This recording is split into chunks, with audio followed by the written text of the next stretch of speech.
Olá, minhas amigas, meus amigos, muito bom dia.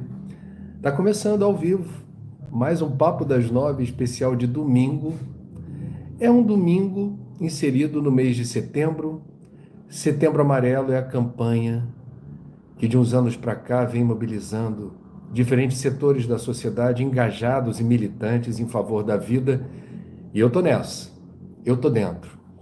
E hoje, dando sequência aos estudos que fizemos nos últimos 2 domingos, nós vamos adentrar num capítulo muito bonito, muito delicado desse tema, que é a abordagem espiritual. Como o Espiritismo vê o suicídio. Obviamente, vamos aqui fazer uma digressão sobre a doutrina dos espíritos, respeitando todas as outras correntes de fé e religiões. Nenhuma tem a preponderância absoluta da verdade universal, né? Eu gosto muito dessa visão de que a espiritualidade contém todas as religiões, todas.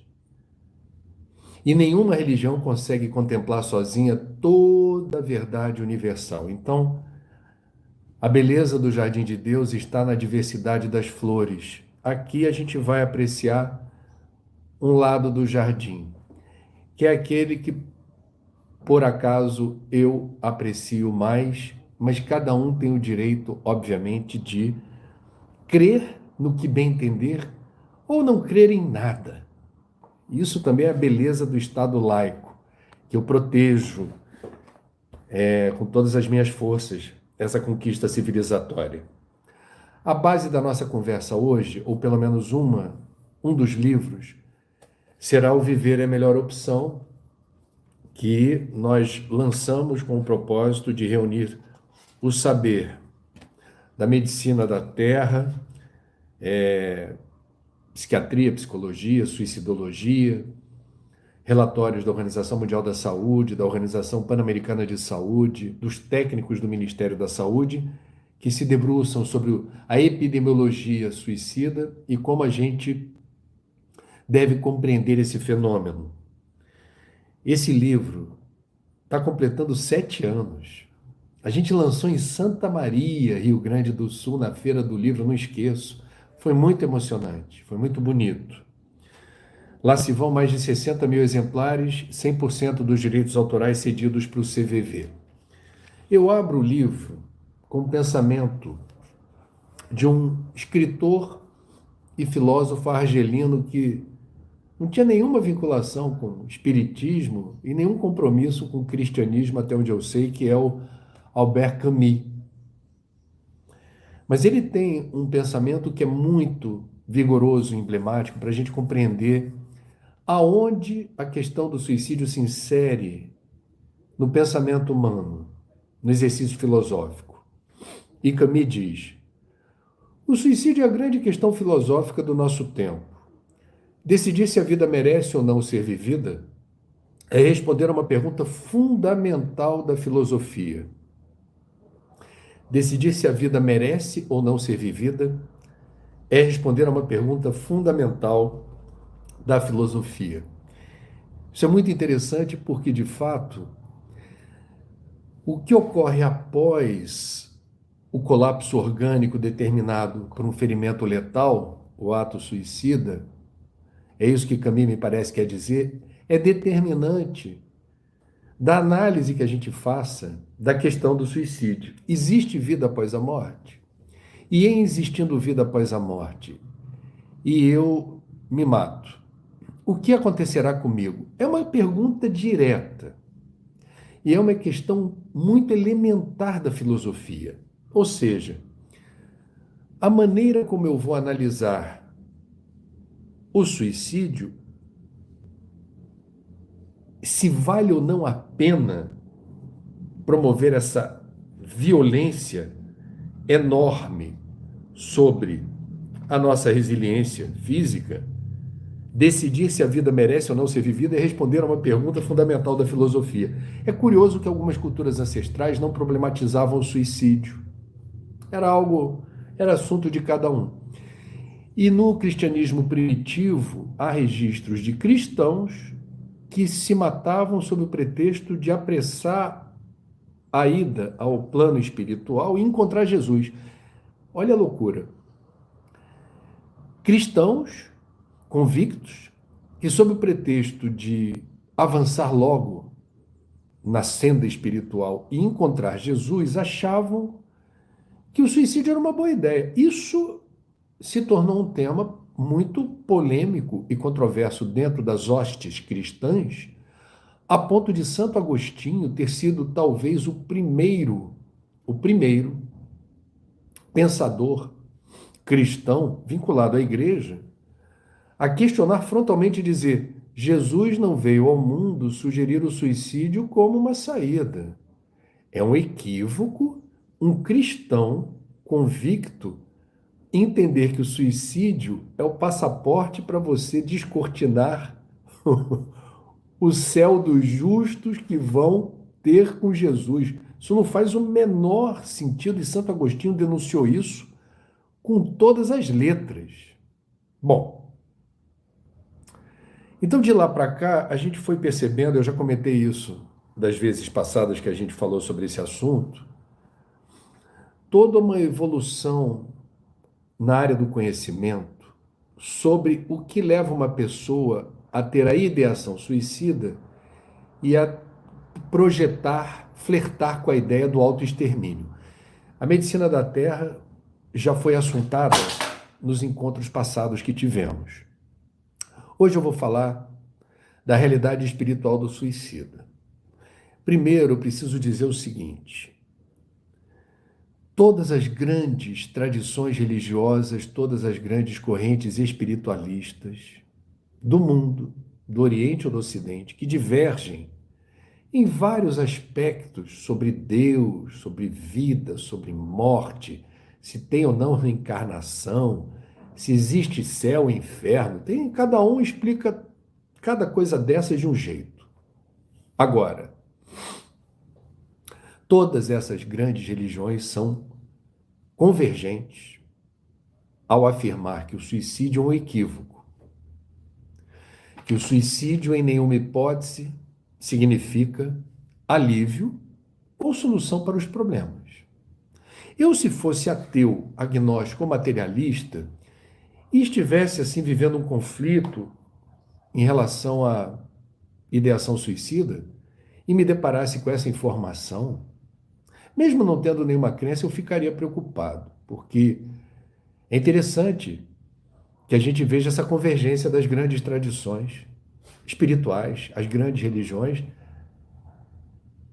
na mesma direção, da contestação da ideia de que o suicídio possa, de alguma forma, significar uma solução, um alívio. Bom, do ponto de vista espírita, é uma singularidade. O espiritismo, ele não tem nenhum preconceito, muito pelo contrário, com a mediunidade. Ele adverte sobre o risco de mistificação, de animismo, como é que você, na condição de médium, precisa estudar para perceber claramente a fidedignidade das mensagens, a credibilidade da informação que vem do plano espiritual. Então veja, o espiritismo ouve, conversa, registra o que vem do plano espiritual através das vozes daqueles que já fizeram a passagem, que já desencarnaram. Então, isso afere à doutrina espírita uma condição e uma responsabilidade enormes quando não especula sobre o que seria a vida após a morte, não faz divagações assim especulativas. Não. O espiritismo, no firme propósito de aferir credibilidade às informações mediúnicas, registra a realidade no plano espiritual pelas vozes de quem já fez a passagem. O Livro dos Médiuns, que é uma das obras básicas da doutrina espírita, reporta todos os cuidados e protocolos que uma pessoa sensitiva deveria obedecer para não ser, eu diria, meio de mensagens fraudulentas, de espíritos que se comprazem em fomentar o medo, de fomentar perturbação. Então, temos aqui, não é o assunto do dia de hoje, mas eu preciso aqui dizer que nem todo médium é confiável, nem toda mensagem atribuída ao além merece crédito. Mas sim, existe um conjunto de informações que foram obtidas de forma muito impressionantemente livre de risco de fraude ou de mistificação, que deveria, a meu ver, determinar esse cuidado da gente não ser tão apressadinho dizendo isso é besteira, isso é bobagem, isso não faz sentido. Percebe o que eu digo? Muito bem. A mediunidade e a possibilidade de comunicação com os espíritos afere a doutrina espírita, uma condição interessante de registrar também o que seria a realidade espiritual do suicida. Em outra das obras básicas, o que se convencionou chamar de Pentateuco kardeciano, né? É a base da doutrina. O livro O Céu e o Inferno registra em um capítulo inteiro mensagens obtidas a partir da comunicação de quem desencarnou pelas portas do suicídio. Quem lê esse capítulo se depara com uma questão muito interessante. Primeiro, sempre há um desconforto, um arrependimento e sequelas. Há uma questão mal resolvida que acompanha o desencarnado durante um tempo mais ou menos longo, que é tudo aquilo que não lhe favoreceu a partir do ato suicida. Outra coisa importante que eu quero assinalar é que não há possibilidade, para quem estuda esse assunto, dentro da ótica espírita, da gente generalizar e dizer toda pessoa que comete suicídio tem o mesmo destino espiritual. Isto é fake news espírita. E preguiça de estudar. Tem muita gente que gosta de dizer que todo suicida vai ter exatamente a mesma experiência do personagem André Luiz, do livro Nosso Lar, psicografado por Chico Xavier, porque é um dos livros mais vendidos do Brasil, com essa pegada espírita. As pessoas, por vezes, só leem Nosso Lar, não lê mais nada. E aí acha que todo suicida vai ter aquela mesma situação, né? E isso é fake news. Então eu sugiro para os interessados, os estudiosos, que leem o capítulo do Céu e Inferno, que fala de várias experiências, cada uma delas com uma singularidade, mas todas elas trazem subjacente esse desencantamento. Poxa, eu pensei que eu fosse fazer algo que me ajudasse ou ajudasse outra pessoa. Por exemplo, existe uma situação em França, de um pai que se matou para que o filho não fosse à guerra, porque a lei da época determinava que deveria sempre ficar um homem em casa para ajudar na subsistência da família. Nesse lar havia dois homens, o pai, o filho e a mulher. Mulher do pai, mãe do filho. E aí o pai achou que se ele não se matasse, o filho iria para a guerra. E ele resolveu se matar para ajudar o filho. Alguém vai dizer, é um pensamento altruísta. Ele pensou na qualidade de vida do filho não indo para a guerra. E ele percebeu que aquilo não fazia o menor sentido. Tudo na vida não é obra do acaso. A gente precisa entender que, por pior que sejam as circunstâncias que estejamos vivendo, vamos falar disso hoje com argumentos, o sofrimento e a dor, eles precisam ser colocados em perspectiva. A gente precisa ter uma leitura da realidade que eventualmente nos é hostil, de um patamar superior aonde a gente enxergue mais longe e perceba todas as variáveis e todas as consequências de um ato que pode nos custar muito caro no além-túmulo. E é aí que entra ou entram os pormenores que a gente relata no livro Viver é a Melhor Opção, né? O livro reservou o último capítulo, apenas então somente um dos capítulos do livro, resume, é um resumão, né? Informações que têm origem na doutrina espírita e que tentam esclarecer por que o suicídio é um equívoco, né? Então a gente começa o capítulo fazendo uma citação de Allan Kardec no livro O Céu e o Inferno, que ele diz o seguinte: em regra, o homem ou a mulher não tem o direito de dispor da vida, por isso que ela lhe foi dada visando deveres a cumprir na terra, razão bastante para que não a abrevie voluntariamente sob pretexto algum. Mas ao homem ou à mulher, visto que tem livre arbítrio, ninguém impede a infração a esta lei. Sujeita-se, porém, às suas consequências. Por isso que o nome do livro é Viver é a Melhor Opção. Porque alguém poderá ter estranhamento e pensar assim, poxa, mas se o Deus de tantas religiões é contra o suicídio, por que o suicídio ainda assim ocorre? Por que o suicídio é caso de saúde no Brasil e no mundo? Por que Deus não intervém e impede a pessoa de cometer esse ato? A resposta, à luz do Espiritismo, está aqui. O livre-arbítrio é soberano. Ou seja, as escolhas que a gente faz é que determinam que destino teremos na Terra e no plano espiritual, porque a lei de causa e efeito também é uma lei universal e inexorável. Para cada coisa que fazemos, haverá consequências. Cada ato, cada atitude traz consequências. E este é um caminho evolutivo, porque a gente haverá de aprender, em maior ou menor tempo, quais são as escolhas que nos favorecem e quais são as escolhas que nos prejudicam. Esse é o sentido pelo qual o suicídio, à luz de Deus, embora seja um equívoco, se a criatura entende que o suicídio seria equivocadamente uma opção, haverá de cometer e arcar com as consequências. Isso não é castigo, tá?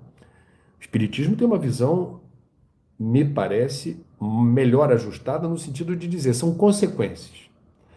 E o lado mais bonito da doutrina espírita, por isso também nos consideramos, parafraseando o Cristo, o Consolador prometido,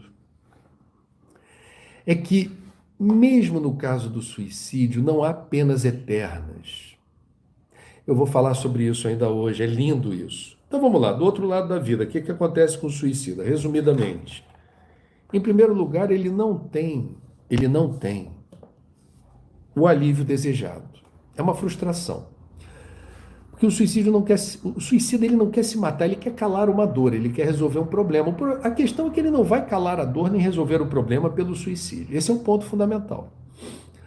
Porque a vida não termina. O corpo fica, o espírito tenta se desprender. Entretanto, os problemas continuam.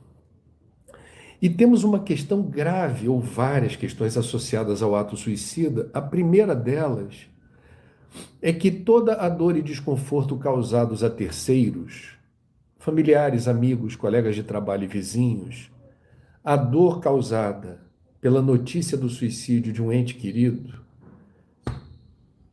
reverbera na direção do desencarnado, como se fossem petardos. Ele é o responsável pela dor infligida aos outros que o amam, que o querem bem e que ficaram muito decepcionados e muito entristecidos ou traumatizados com essa notícia. Eu vou sair do espiritismo, vou abrir uma janela aqui. A Organização Mundial da Saúde estima entre 5 e 6 pessoas próximas do suicida que vão precisar de alguma ajuda psicológica, porque elas se culpam por isso, elas não conseguem, por vezes, tocar a vida tão facilmente diante da violência dessa notícia. Então veja, sob o pretexto de querer resolver um problema, o suicida não só resolve esse problema para ele, como causa um problema para as pessoas mais próximas. um grupo de 5 a 6 pessoas registrarão fortemente o baque dessa decisão. E isso é grave. Isso traz questões de saúde pública. Um outro ponto muito importante e que varia de pessoa para pessoa que comete o suicídio é que eu tenho aqui outro livro, deixa eu ver se já é o momento de falar desse capítulo. Acho que é. Gerson Simões Monteiro, que eu tive a honra de conhecer, um importante dirigente espírita já desencarnado, escreveu um livro chamado Suicídio e Suas Consequências, o suicida no mundo espiritual e ao reencarnar. Aqui há relatos de suicidas extraídos das obras de Allan Kardec, as obras básicas, Chico Xavier, Ivone Pereira, entre outros. Aqui há um capítulo intitulado Tremenda Surpresa, que resume uma entrevista feita por Humberto de Campos na Espiritualidade, um grande escritor brasileiro, com uma mulher que já havia deixado o corpo físico há 14 anos, ingerindo formicida. Bom, ela tinha 32 anos de idade quando se matou e deixou na terra um marido e um filho pequeno. Resumo da entrevista em tópicos, isso que é importante para a gente registrar. Ela não possuía uma consistente fé religiosa. Permaneceu completamente lúcido e por muito tempo quando sobreveio a morte, porque a morte não existe. Colapso do corpo, mas o espírito é imortal. Ponto 3. Padeceu terríveis sofrimentos ao verificar-se desencarnada. Ela ouvia os lamentos do marido e do pequenino filho, suplicando socorro. Quando o rabecão lhe arrebatou o corpo imóvel, tentou ficar em casa, mas não pôde. Ela não tinha mais o comando do corpo, inerte. Atirada a um compartimento do necrotério, chorava de enlouquecer. Ao se ver nua, na mesa de necropsia, tremeu de vergonha. Depois de 2 homens abrirem seu ventre sem nenhuma cerimônia na necropsia, aguentou duchas de água fria nas vísceras expostas. Orava à maneira dos loucos desesperados, sem qualquer noção de Deus. Muitos amigos e parentes desencarnados, embora procurassem auxiliá-la, não conseguiam, porque, dada a sua condição de suicida, continuava na plenitude das forças físicas. Isso é muito interessante porque mostra que nunca estamos sós, mesmo quando enveredamos num caminho tão equivocado quanto o do suicídio. As pessoas queridas que nos protegem, guias, mentores, parentes, amigos, no plano espiritual, continuam por perto. Só que eles não conseguem se fazer perceber porque nós estamos numa frequência, numa sintonia que não possibilita mesmo esse tipo de assistência. Esta moça de 32 anos assistiu ao próprio enterro com o terror que se pode imaginar. Estando mentalmente cega de dor, não podia enxergar os benfeitores espirituais no cemitério. Mais uma vez, nunca estamos sós, os amigos espirituais estão sempre, principalmente nos momentos difíceis, ao nosso lado. Estando mentalmente cega de dor, não podia enxergar os benfeitores espirituais no cemitério.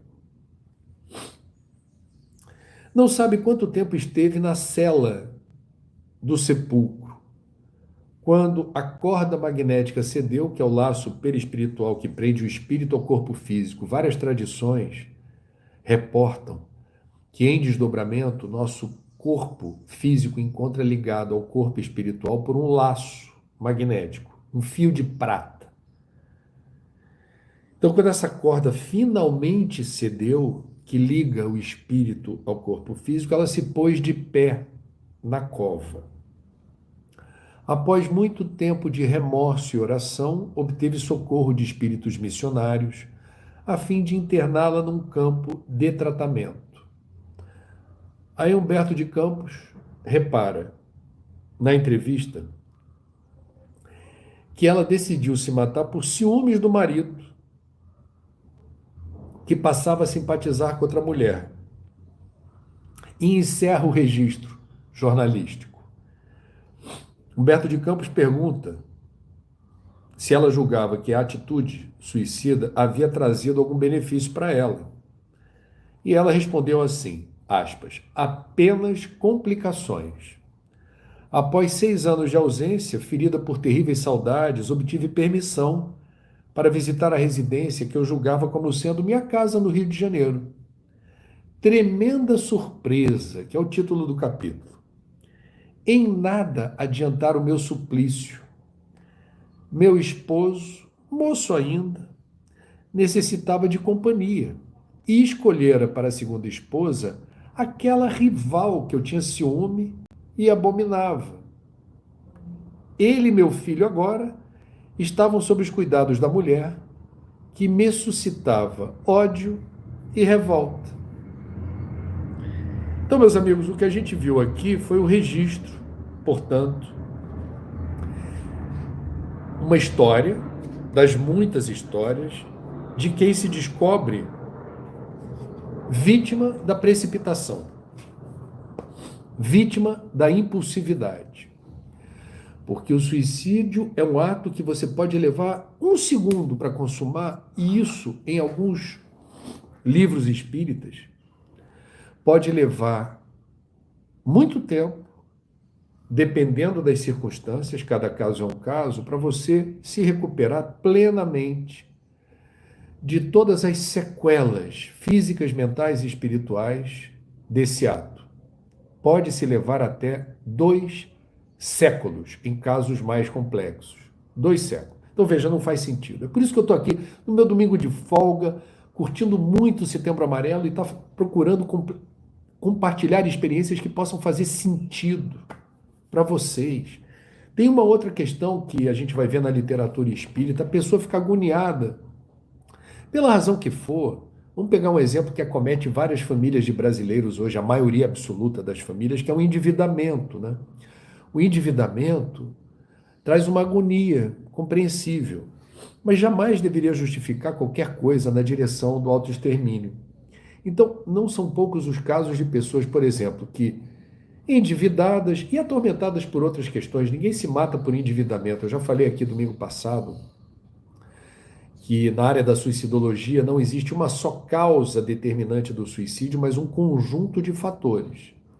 É um problema complexo e multifatorial. Mas vamos lá, que um dos fatores seja esse, o endividamento. A pessoa se desencarna falando assim, não tem como pagar, estou agoniado, estou me sentindo mal com essa situação, etc. O que acontece? Dias ou semanas depois, alguém ligado a esse que desencarnou pelo suicídio, agoniado com suicídio, com a dívida, tem um parente distante, um amigo de escola, alguém abastado, que se aproxima da família e diz, mas o que aconteceu com ele? Por que ele se matou? Não, porque ele estava devendo. Poxa, mas eu podia ajudar. Eu estou aqui para ajudar. Vocês ficaram com essa dívida? Vou cobrir a dívida. Vocês entendem? A gente não tem noção do dia de amanhã. As pessoas não conseguem acreditar que os problemas possam ser atenuados ou resolvidos. Esse é um ponto fundamental, porque Deus não seria soberanamente justo e bom se abandonasse a criatura de uma forma absolutamente, eu diria, indiferente. Todos nós estamos aqui aprendendo algo importante na nossa jornada evolutiva. E por vezes a dor e o sofrimento trazem convites à evolução. E isso é muito importante, né? Uma outra questão, e que ficou evidenciada aqui nessa e outras histórias, é o seguinte: por que e não apenas o suicida, mas eu vou explicar isso, a dificuldade de se separar rápido do corpo físico, né? A pessoa se mata e ainda fica, durante algum tempo, vinculada ao corpo físico inerte. É preciso compreender esse fenômeno. E ele é explicitado no livro Memórias de um Suicida, de Dona Ivone Pereira. Todos nós, antes da encarnação, isso é a visão espírita, temos um planejamento que antecede o mergulho na carne. em mais uma vida na Terra. Somos reencarnacionistas. Cada encarnação é precedida de um meticuloso planejamento que vai determinar várias questões. Várias. Seu código genético. Você é filho de um pai e de uma mãe biológicos. O fenômeno da reprodução humana determina que um código genético seja resultado exatamente do entrelaçamento desses genes. Então, o código genético é determinado previamente, não é loteria, não é um... Deus não joga dados, como diria Albert Einstein. Então, em que família reencarnaremos? Em que período da história? Em que lugar do mundo? Em que circunstâncias econômicas e financeiras? A encarnação ela está direcionada, ou pelo menos existe uma inclinação. Você pode não escolher seguir esse caminho, mas existem rotas que precipitam você na direção do desenvolvimento de uma determinada habilidade, que pode ser no campo das ciências exatas, das ciências humanas, da educação física, da cultura, do esporte, ou você ser uma abnegada chefe de família, aquela história de fazer a gestão familiar, né? Que é um ofício muito nobre. Cada encarnação traz uma história. Essa história não é aleatória, essa história não veio do nada, esse script não surgiu por sorte ou azar. Todos nós viemos ao mundo a partir de um planejamento meticuloso que foi feito e que concebeu vários aspectos que foram escolhidos ou determinados dentro da perspectiva da nossa evolução. O próximo passo evolutivo deve se dar de que maneira? E o André vem, como brasileiro, vai reencarnar no Rio de Janeiro. Ele vai ter tais propensões à saúde, tais vulnerabilidades a certas doenças. Ele vai ter maior facilidade nessa vida na área da comunicação. E por aí vai. Cada um de nós. É isso que eu estou falando, da conjuntura. Muito bem. No script, naquilo que foi determinado antecipadamente antes da encarnação atual, também foi definido um prazo de validade. Percebe? Vai viver por quanto tempo? Isso pode mudar de acordo com as circunstâncias, mas tem um planejamento. Deixa eu me colocar de novo aqui. O André vai desencarnar com 100 anos. Quem definiu isso, definiu dentro de uma perspectiva dizendo assim, não, o André precisa experimentar a longevidade nesse nível, até porque ele vai viver um tempo em que a longevidade vai ser uma conquista civilizatória e haverá necessidade dele experimentar nessa fase avançada da vida várias situações ricas para o seu aprendizado espiritual. Então, esse tempo de vida é determinado a partir do estoque de fluido vital. Fluido vital é aquilo que anima o corpo para suportar o espírito imortal durante um tempo que é determinado e calibrado previamente, como eu disse. E quanto mais fluido vital, maior o tempo de vida. Quanto menor o fluido vital, menor o tempo de vida. Muito bem. Uma pessoa que se mata, o suicídio é o único gênero de morte imprevisto pelo destino.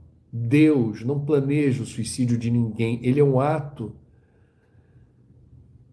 individual e deliberado de quem fez uso do livre-arbítrio para consumir a própria existência, né? Então vamos lá. Decidiu precipitar o retorno à pátria espiritual sem saber no que vai dar, porque o suicida realmente, se soubesse no que vai dar, não tomaria essa decisão. Então, esse estoque residual de fluido vital atrapalha, embaraça o desligamento do corpo, porque o fluido vital está ali, acoplado. Ele faz a junção do corpo físico com o corpo espiritual. Quando a pessoa desencarna, essa sensação de estar vinculada ao corpo, e mais do que isso, a transmissão magnética do que ocorre com o corpo físico é percebida pelo corpo espiritual. O que, vamos combinar, não é nada agradável. Não há palavras conhecidas em nenhum idioma que possa descrever essa circunstância. Isso é muito sério. Então a gente precisa estar atento a essa questão. Um outro ponto que a doutrina espírita relata sobre suicídio é o seguinte: dependendo do gênero de morte, haverá sequelas no corpo físico. No livro Viver é a Melhor Opção, a gente reproduz uma entrevista dada por Francisco Cândido Xavier a Hebe Camargo. E nessa entrevista, Chico dá vários exemplos daquilo que acontece com o desencarnado pelo suicídio, do ponto de vista das consequências do ferimento letal. Porque uma pessoa, quando mata o corpo físico, o ferimento é no corpo físico, mas atinge o perispírito, atinge o corpo espiritual. Então, o que Chico explicou em poucas palavras foi o seguinte: certos casos de idiotia ou loucura têm origem no esfacelamento do centro do sistema nervoso. Como é que eu trato, curo esse ferimento no perispírito, a partir, por exemplo, de uma bala que atravessou uma cabeça, esfacelando o centro nervoso do corpo físico? Deixou sequela no plano espiritual. Eu vou ter que reencarnar e o próximo corpo físico funcionará como um dreno, como um fio terra, para depurar e reconfigurar o corpo espiritual. Não todos os casos, não tem generalização quando a gente fala desse assunto, mas alguns casos de idiotia ou loucura estão associados ao suicídio através do esfacelamento do centro nervoso. Outro exemplo dado por Chico: problemas graves respiratórios não associados a tabagismo podem ter origem no esgarçamento da função respiratória por inalação de gás. A pessoa desencarnou inalando gás. O gás comprometeu a função respiratória, o corpo espiritual se ressente. E isso haverá de depois ser reparado numa outra encarnação, aonde essa parte do corpo precisará de cuidados. Isso vale também para afogamentos em águas salgadas do mar ou águas doces dos rios. E assim, gente, você percebe? O suicídio, ele traz sequelas para o corpo espiritual, não apenas para o corpo físico. Isso é muito sério. Isso é muito sério. E a gente precisa estar atento a essas questões.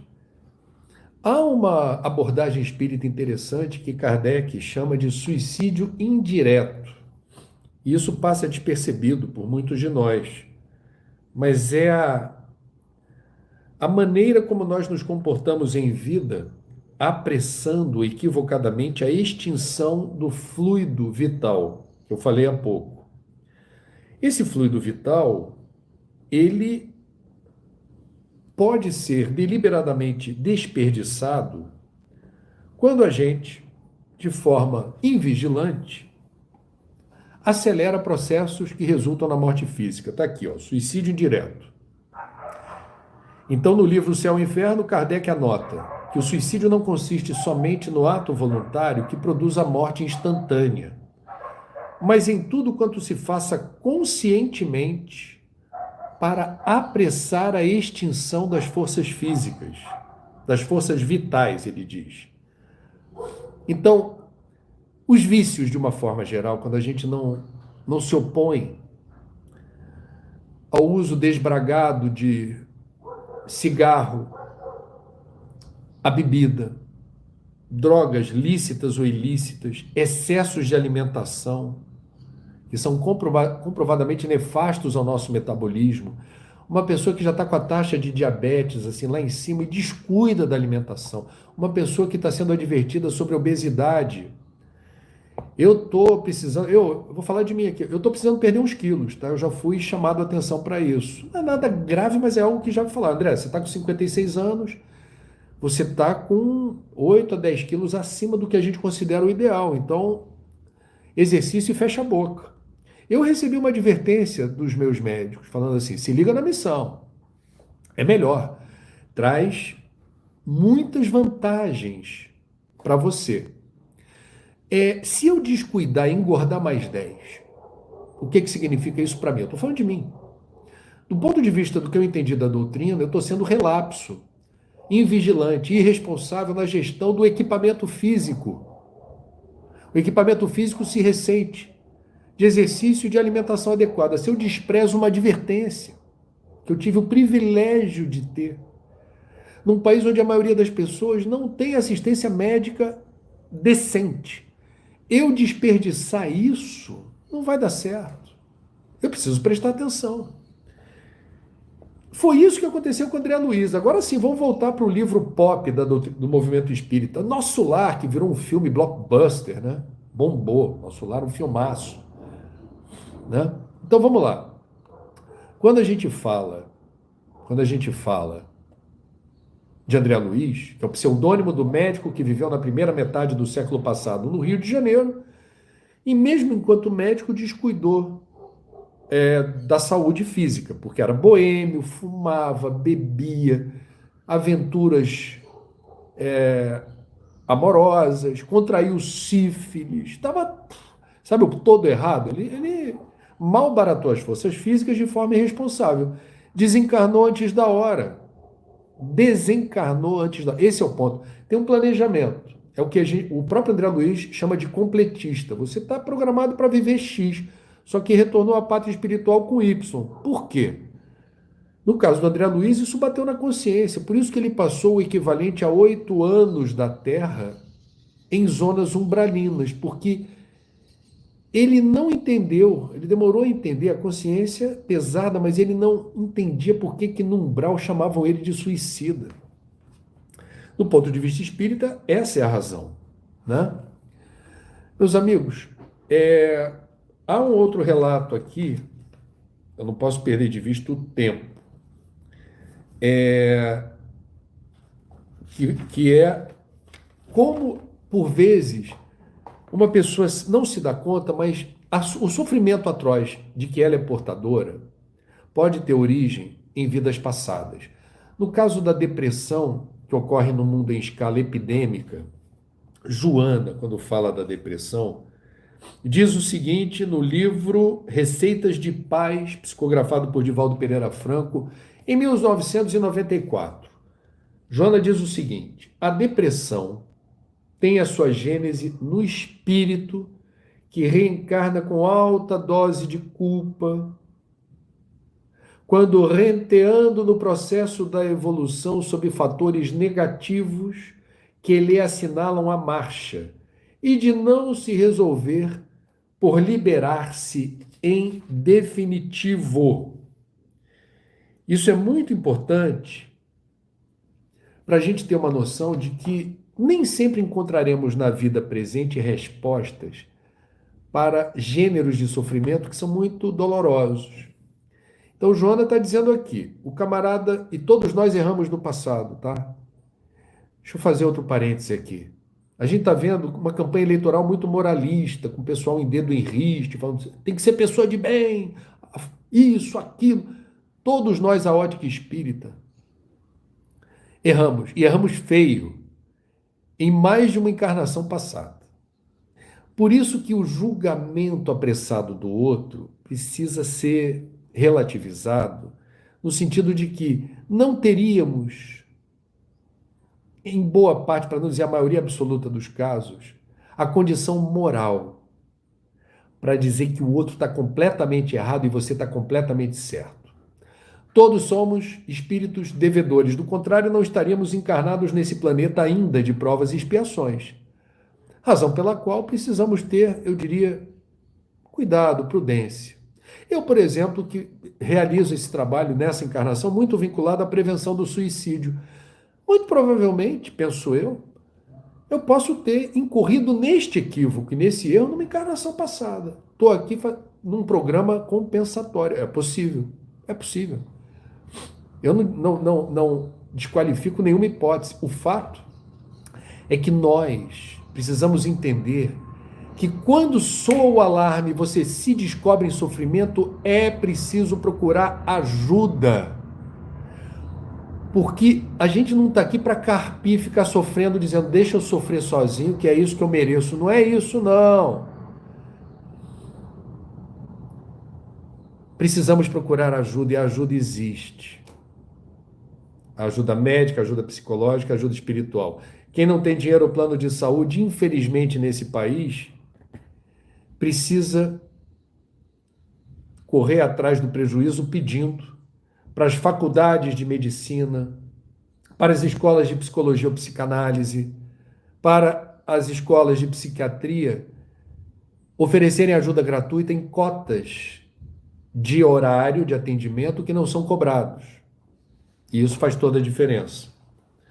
Infelizmente, eu acho que não deveria ser assim. A gente precisa avançar muito. Daqui a 14 dias tem eleição. Vote em candidatos que tenham programas execuíveis, realizáveis de saúde pública. E cuidado com quem tem o desejo de chutar o SUS, hein, que eles existem. Esses candidatos estão aí. Bom, eu queria falar, já nessa reta quase final do Papo das 9 de hoje, sobre o acolhimento, a providência divina, a ajuda que nunca cessa, a necessidade da gente perceber que, por mais difícil que seja a experiência pela qual estejamos atravessando, ela sempre será compatível com a nossa capacidade de lidar, não sem esforço, sofrimento, eventual sacrifício, com o que aparece pela frente. Eu escrevi exatamente isso no livro. A gente precisa ter essa noção de que toda dor, todo sofrimento é passageira ou é passageiro. Para quem é cristão, uma frase consoladora que diz: porque o meu jugo é suave e o meu fardo é leve, sugerindo a necessidade da gente, mesmo percebendo que não temos por vezes forças de sozinho suportar o fardo, ele é leve quando a gente lembra que o outro pode nos ajudar. É esse o sentido da frase do Cristo. Cada encarnação na Terra é um projeto único, sagrado, valiosíssimo. A gente não deveria malbaratar, desperdiçar, adiar o encontro com a bênção de ter suportado e levado à frente um projeto. Imagina se a gente, por qualquer dificuldade, em qualquer circunstância hostil, desiste. Se você adota como postura de vida desistir quando tudo parece ir contra, aonde você acha que vai chegar? Que conquistas você acha que vai amealhar na sua existência se a cada dificuldade, cada momento que lhe pareça extremamente perturbador, você desiste?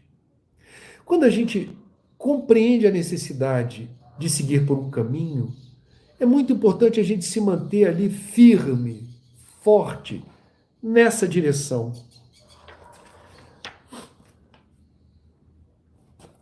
Há uma passagem desse mesmo livro, Suicídio e Suas Consequências, linda. Há um texto evangélico que relata que Jesus apareceu materializado a Maria Madalena após o 3º dia de sua morte. Isso aí está sacramentado nos evangelhos. O diálogo estabelecido entre Jesus e Maria Madalena foi narrado de forma poética pelo espírito Maria Dolores, através da psicografia de Francisco Cândido Xavier no livro Coração e Vida. Essa mensagem explicaria o que Jesus fez nos 3 dias que antecederam a aparição após a morte na cruz do corpo, que ele finalmente apareceu. Maria Madalena pergunta: Senhor, onde estiveste? E Jesus disse: Maria, não fui ainda ao alto, nem me elevei sequer um palmo à luz do firmamento. Quem ama não consegue achar o céu de um salto. Ao invés de subir aos altos resplendores, desci. Mas desci muito aos reinos inferiores, porque despertando no túmulo escutei os gritos da aflição de alguém que muito amei e que muito amo ainda. Embora visse além, a luz sempre mais linda. Eu sentia nesse alguém um amado companheiro em crises de tristeza e de loucura. Fui a sombra abismal para a grande procura. E ao reencontrar esse amigo amargurado e louco a ponto de não mais me reconhecer, demorei-me a afagá-lo e pouco a pouco consegui que ele enfim pudesse adormecer. E Maria Madalena pergunta: Senhor, quem é o amigo que te fez descer antes de procurar a luz do Pai? E Jesus replicou em voz clara e serena: Maria, um amigo não esquece a dor de outro amigo que cai.